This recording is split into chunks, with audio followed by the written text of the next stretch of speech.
Major गौरव आर्या कल कह रहे थे उस रिपोर्ट के ऊपर कमेंट करते हुए कि एनिमी स्टैंडर्ड का होना चाहिए। पाकिस्तान जो है उसको अंडर एस्टिमेट किया आपने राफेल हमसे पहले लिए थे, हमने तो 2021-22 में राफेल वो J-10C लिए हैं। आज आपको फ्रेंच ये कह रहे हैं कि अगर आपके पायलट तैयार नहीं थे तो क्यों दिए थे उनको जेट्स। खुद ही तो मेजर साहब कह रहे थे 6th जनरेशन जेट्स भी वो लेके आ रहे हैं। यही तो चाइनीज और अमेरिकन ने किया है कि पाकिस्तान से इंडिया के जहाज गिरा के अमेरिकन ने बेसिकली इंडिया को ऑफ बैलेंस किया है। मुगलों ने कुछ 4 यूनिवर्सिटियां बना दी होती जिसमें भारत का भी फायदा होता, पाकिस्तान का भी फायदा होता, तो आज इंडियंस कहते कि जनाब ये मुगलों की वजह से ये यहाँ पे यूनिवर्सिटियां थी। अब कहा जाता है चाइना के पास न्यूक्लियर वॉर हेड 500 है, इंडिया के पास 160-70 है कि हम चाइनीज टेक्नोलॉजी नहीं लेंगे, चाइनीज पैसा नहीं लेंगे, हमने चाइनीज को रोक के रखा हुआ है, हमें वेपन्स दो, असला दो, हमें मुकाबला करना है।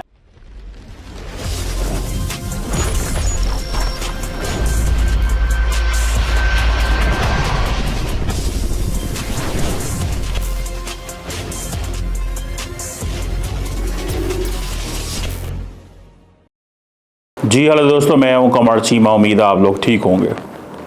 दोस्तों, भारत के अंदर मैं देख रहा हूं जो एक ग्लोबल थ्रेट असेसमेंट रिपोर्ट आई 2025 की, मेजर गौरव आर्या कल कह रहे थे उस रिपोर्ट के ऊपर कमेंट करते हुए कि एनिमी स्टैंडर्ड का होना चाहिए। मैं मेजर साहब को ये बताना चाहता हूं 6 जहाज आपके पहले दिन ही गिरा दिए और कितना कुछ स्टैंडर्ड लेके आए हम। आप राफेल लेके आए, नाकाम हो गए। आप पूरी की पूरी एयरफोर्स को रिवैम्प करके आए, नाकाम हो गए। मैं ये नहीं कहता कि इंडिया के पायलट अच्छे नहीं हैं, इंडिया के जहाज अच्छे नहीं हैं, इंडिया ने पैसा नहीं लगाया, तीनों काम किए हैं, but that does not mean कि पाकिस्तान जो है उसको अंडर एस्टिमेट किया आपने राफेल हमसे पहले लिए थे, हमने तो 2021-22 में राफेल वो J-10C लिए हैं, लेकिन हमने उस J-10C से आज आपको फ्रेंच ये कह रहे हैं कि अगर आपके पायलट तैयार नहीं थे तो क्यों दिए थे उनको जेट्स। अब तो बातें ये भी मजाक उड़ रहे हैं कि F-35 भी ना लें। अगर पाकिस्तान ने F-35 गिरा दिया भारत का तो फिर क्या होगा? फिर अमेरिकी कंपनियां तो गईं, आगे फ्रेंच का कुछ नहीं रहा। मैं सुन रहा था उनको, मेजर साहब को, जो कमेंट एनालिसिस कर रहे थे, चाइना बड़ा थ्रेट है। भाई चाइना का और आपका क्या मुकाबला है? आप खुद ही तो मेजर साहब कह रहे थे 6th जनरेशन जेट्स भी वो लेके आ रहे हैं, आप 4.5 के जेट्स लेके बैठे हुए हैं। PLA रैपिडली मॉडर्नाइज कर रही है। साइबर वॉरफेयर में पाकिस्तान ने साइबर वॉरफेयर में बहुत ज्यादा इस वक्त ग्रिप हासिल कर ली है। मैं तो सीधी सी बात है अंडर एस्टिमेट करता था। Thanks to prime minister Modi, हमें बताया कि हमारी एयरफोर्स की कैपेबिलिटी क्या है। इंडिया की एयरफोर्स की मैं उसमें कमेंट नहीं करता। इंडियन आप पाकिस्तान की कहते हैं, क्या आपके पास J-20 स्टेल्थ फाइटर है? क्या आपके पास J-35 है? मतलब अभी तो आप चले थे फ्रांस से लेने। इंडियन एयरफोर्स चीफ कह रहे थे बुरा भला कि यार हमारे पास, हम R&D में पैसा लगाते हैं, जितनी देर में R&D को ट्रांसलेट करके हमने उसको एक्चुअल मैन्युफैक्चरिंग में शिफ्ट करना है, पहले पीछे और R&D की जरूरत पड़ जाती है, हम बहुत स्लो हैं। क्या आपके लिए बहुत बड़ा है जी, आप चाइना का मुकाबला? भाई चाइना का मुकाबला आप जरूर करें, जारी बात है अवाम को भी तो ना, हमारा मुकाबला बड़ा मुल्क है, छोटा मुल्क हमारा मुकाबला नहीं है। यही तो चाइनीज और अमेरिकन ने किया है कि पाकिस्तान से इंडिया के जहाज गिरा के अमेरिकन ने बेसिकली इंडिया को ऑफ बैलेंस किया है। उनको बताया है कि तुम हमें चाइना के लिए तैयार कर रहे थे, तुम तो पाकिस्तान का मुकाबला नहीं एयरफोर्स तुम्हारी कर सकी। अभी ठीक है, मोदी साहब हर जगह पे ऑपरेशन सिंदूर की तस्वीरें लगा दे। मैं देख रहा था अभी ट्विटर पे किसी ने लिखा हुआ था कि जनाब रेलवे की टिकटों के ऊपर ऑपरेशन सिंदूर की टिकट आ गई है। बहरहाल जयशंकर साहब को सुने तो वो कहते हैं कि जनाब मैं अपने से बड़े दुश्मन के साथ लड़ाई क्यों लड़ूं। मेजर गौरव आर्या को सुने, वो कहते हैं हमने अपने से बड़े दुश्मन की लड़ाई लड़नी है। जयशंकर साहब ने सुमिता प्रकाश के शो के अंदर ये कहा था, आप जाके उनका शो सुने, why should I fight with a country which is a bigger economy. मैं क्यों लड़ूं उसके साथ? $125 अरब की ट्रेड आप कर रहे हैं उनके साथ।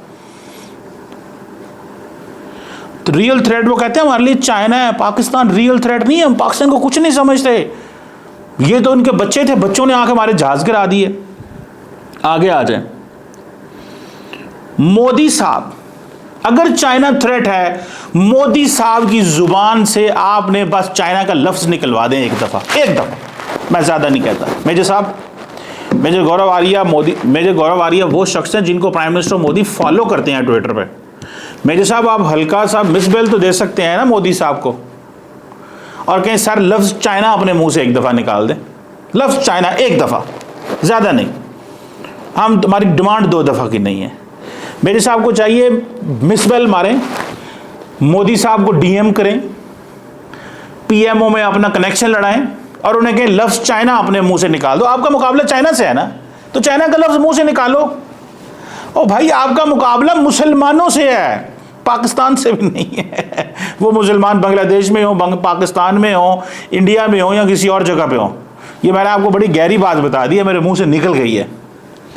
सो मुसलमानों से मुकाबला है, वो भले जहां भी दुनिया में पाए जाते हो, क्योंकि लड़ाई उससे है ना, क्योंकि गुस्सा मुसलमानों पे है कि उन्होंने इस जगह पे इतने 100 साल हुकूमत की, इनकी जरूरत क्या है, ये होते कौन है, औरंगजेब ऐसा, फलाना, अकबर ऐसा, ये वो। हम भी बड़ा क्रिटिसाइज करते हैं मुगलों को, Mughal they were not the best of the best. मैं मुसलमान होने पे किसी चीज़ को मैं नहीं अहमियत देता, मैं उनकी अकल पे अहमियत देता हूँ। अगर तो मुगलों ने कुछ 4 यूनिवर्सिटियाँ बना दी होती जिसमें भारत का भी फ़ायदा होता, पाकिस्तान का भी फ़ायदा होता, तो आज इंडियंस कहते कि जनाब ये उन मुगलों की वजह से ये यहाँ पे यूनिवर्सिटियाँ थीं।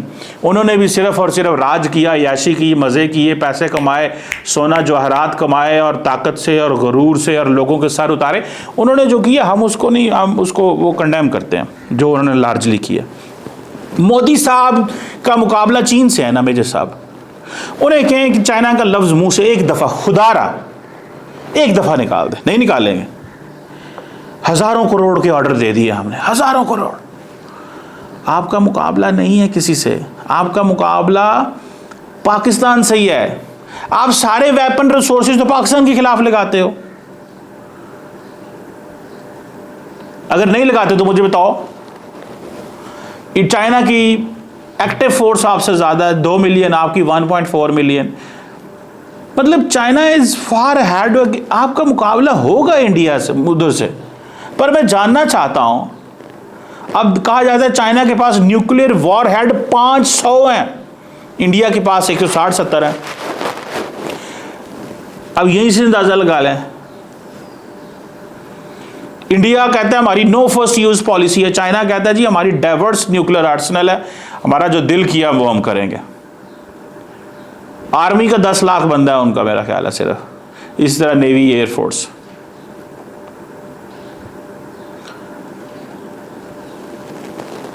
इंडिया का जो सारे का सारा वो जो डिफेंस पोस्ट, जो मिलिट्री पोस्चर है एंड डॉक्ट्रिन है, दैट इज डिफेंसिव पोस्चर है regarding China. On Pakistan it is offensive. इसकी भी स्टडी होनी चाहिए। Why India's doctrine and strategy regarding Pakistan is offensive and regarding China is defensive, बताए ना। चाइना जब बार बार इंडिया चाइना का नाम लेते हैं ना, अब अमेरिकन गेम आपकी समझ गए हैं, मुझसे पूछे, मैं बताता हूं आपको। इंडिया नजदीक आ जाए, इंडिया चाइनीज को जब एज ए थ्रेट दिखाते हैं ना, तो बेसिकली वो वेस्ट से टेक्नोलॉजी लेना चाहते हैं, वेपन्स लेना चाहते हैं, उसे कहते हो हम आपके यार हैं। वो इंडिया के फाइनेंस मिनिस्टर साहब, उनका नाम मुझे भूल जाता है, गोयल साहब के क्या नाम है उनका, बड़े सीनियर सीजन पॉलिटिशियन है, मोदी साहब के बड़े करीब हैं। उन्होंने कहा जनाब हम हर तरह के पैसे को भारत में नहीं घुसने देंगे, हर तरह के पैसे को भारत में हम नहीं घुसने देंगे, हम ये नहीं होने देंगे, ये पैसा नहीं, हर तरह का पैसा यहाँ नहीं आ सकता। समझ रहे हैं बात को? ओके सर, थैंक यू, नहीं आ सकता। क्यों ये कहते हैं? ताकि वेस्ट को खुश किया जाए कि हम चाइनीज टेक्नोलॉजी नहीं लेंगे, चाइनीज पैसा नहीं लेंगे, हमने चाइनीज को रोक के रखा हुआ है, हमें वेपन्स दो, असला दो, हमें मुकाबला करना है। वो कहते हैं यार जो हम तुम्हें कहते हैं चाइना के बारे में करो वो तुम करते नहीं हो, असला लेने भाग के पास हमारे पास आ गए हो। वो अमेरिका समझता है कि इंडिया हमारे साथ डबल गेम कर रहा है। इंडिया इसको कहता है डबल गेम को, दूसरे में कहता है स्ट्रेटेजिक ऑटोनॉमी। ये चीज फ्रेंच प्रेसिडेंट ने भी की थी, स्ट्रेटेजिक ऑटोनॉमी, ये चीज उन्होंने भी की थी, स्ट्रेटेजिक ऑटोनॉमी, ये उन्होंने भी कहा हुआ है। सो एक तो चाइना वाली जो गेम है ना कि जनाब हम चाइना से छोड़ेंगे नहीं, पीछे हट जाओ, इधर हट जाओ, मार देंगे, काट देंगे चाइनीज को, ये कर देंगे, वो कर देंगे। चाइनीज तो अब ये डायलॉग क्या इंडिया में, पाकिस्तान को हमने ये कर दिया, चाइनीज़ तो चीज़ ही कोई नहीं है। बंद कमरे में बैठ के कहते हैं यार केड़े चक्कर च पै गए हैं। So the point here is कि मोदी साहब जो है उनको उनकी साइलेंस तोड़ें चाइना पे। अगर चाइना जिस दिन मोदी साहब बोले, मैं समझूंगा उस दिन चाइना आपका रियल थ्रेट है, रियल एनिमी है। जब आप सारा टाइम बात ही पाकिस्तान की करते हैं तो चाइना तो आपका एनिमी है ही नहीं है। दूसरी बात, राफेल से नाराज है, सोर्स कोड नहीं दिया। मैं मेजर साहब को सुन रहा था, मैंने जी सोर्स कोड नहीं दिया, चले मैं इस पे बात नहीं करना चाहता। भाई आप तो कह रहे थे टेक्नोलॉजी ट्रांसफ़र होगा, राफेल इंडिया में बनेगा, ये होगा वो होगा, वो कहाँ गई सारी बातें। एक आंख हमारी ना अमेरिकन ने फ्रांस को, एक आंख इंडिया को राफेल नहीं देने हैं और ये ज़रा थोड़ा पीछे हटें तो आपको पता चल जाएगा। मोदी साहब एक ही वहाँ पे बात करते हैं, पाकिस्तान से ख़तरा है, वहाँ दहशतगर्द हैं, वो हमें ये कर देंगे, हमें वो कर देंगे, हमें ऐसे कर देंगे। यार आप उनका क्या मुकाबला करेंगे? आप 4.1 ट्रिलियन डॉलर की इकॉनमी, वो 19 ट्रिलियन डॉलर की इकॉनमी। आपकी मेरे ख्याल है जीडीपी को 14 ट्रिलियन की है, उनकी को 35 ट्रिलियन डॉलर की जीडीपी है।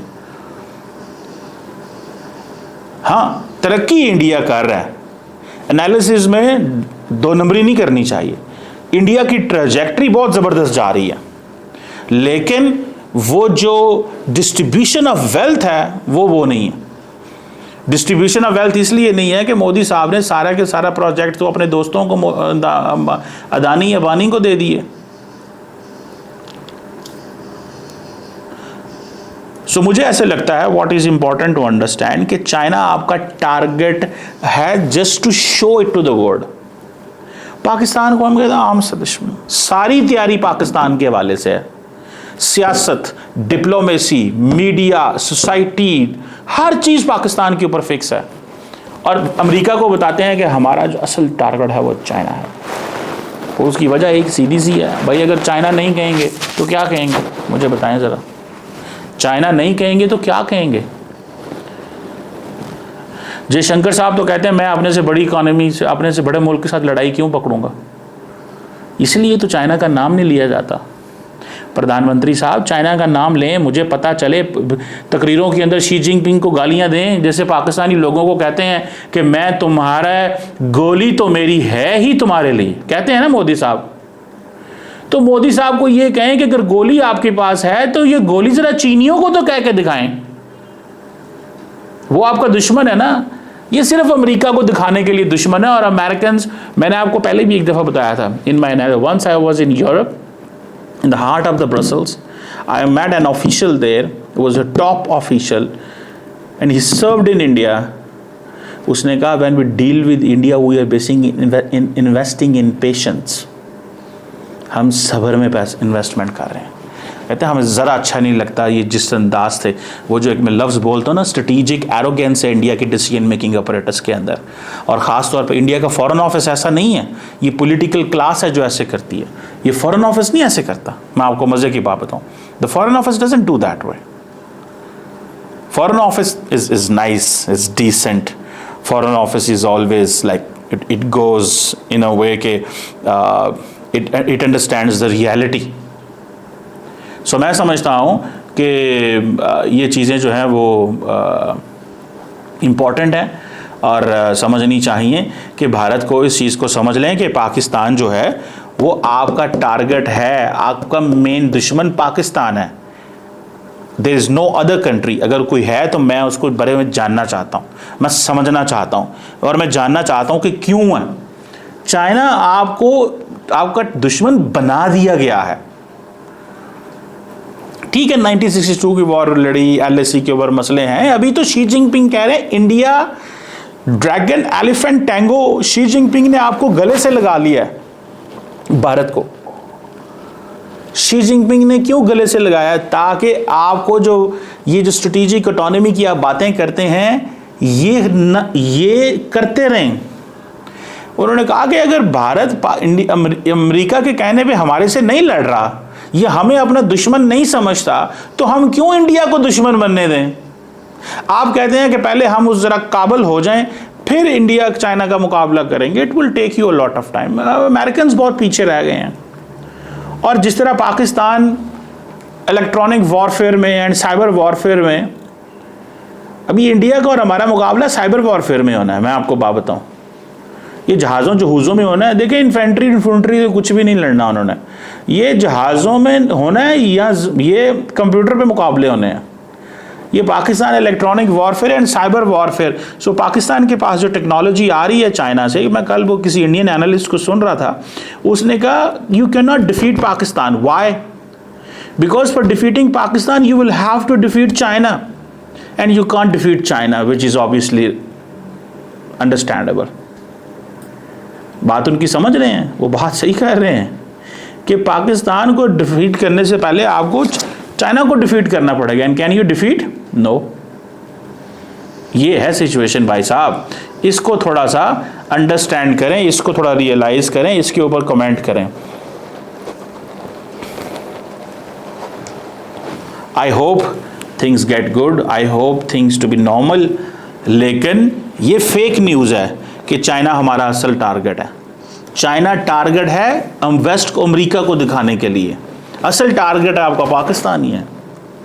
आप देखें आपका नेशनल इंटेलेक्चुअल कैपिटल किस चीज़ पे इन्वेस्ट हो रहा है, लोग किस पे लिख रहे हैं, लोग क्या बोल रहे हैं, लोग क्या सोच रहे हैं, लोग क्या कर रहे हैं। चाइना आपका दुश्मन अभी नहीं है, चाइना आपका मेन वो है, वो ये बस दिखाने के लिए ना। देखें कोई भी बंदा जो है ना अपनी लड़ाई दिखाता है बड़े बंदे की, मैं फायदा ना बड़े चौधरी ना लड़ना, छोटे नाली में लड़ता, ताकि भाई अपना बताओ मेरा स्टेटस ये है, छोटा है उसे मैं क्यों लड़ूंगा। हम भाई छोटे ही अच्छे हैं, हम कमज़ोर हैं, हम थोड़े हैं। लेकिन शुक्र है कि ये जो रिसेंट क्राइसिस के अंदर पाकिस्तान का जो पलड़ा है वो दुनिया ने देखा है और आपने भी देखा है। बस इतनी बात करूंगा आज के लिए कि ये आपका रियल थ्रेट चाइना नहीं है, रियल थ्रेट पाकिस्तान है, जिसके लिए आप तैयारी कर रहे हैं और वेस्ट को आप दा लगा रहे हैं और वेस्ट को अब पता चल गया। ये मैं खुल के बातें कर रहा हूँ आपके साथ, ताकि क्योंकि दोस्तों को पता है, सबको, इंडिया में भी सबको पता है इस चीज़ का। और इंडिया की स्ट्रेटेजिक कम्युनिटी से पूछे कि क्यों अमेरिका इंडिया को वेपन्स ट्रांसफ़र नहीं कर रहा, टेक्नोलॉजी ट्रांसफ़र नहीं कर रहा, क्यों नहीं देना चाहता। यही वजह जो मैं आपको बता रहा हूँ। Thank you.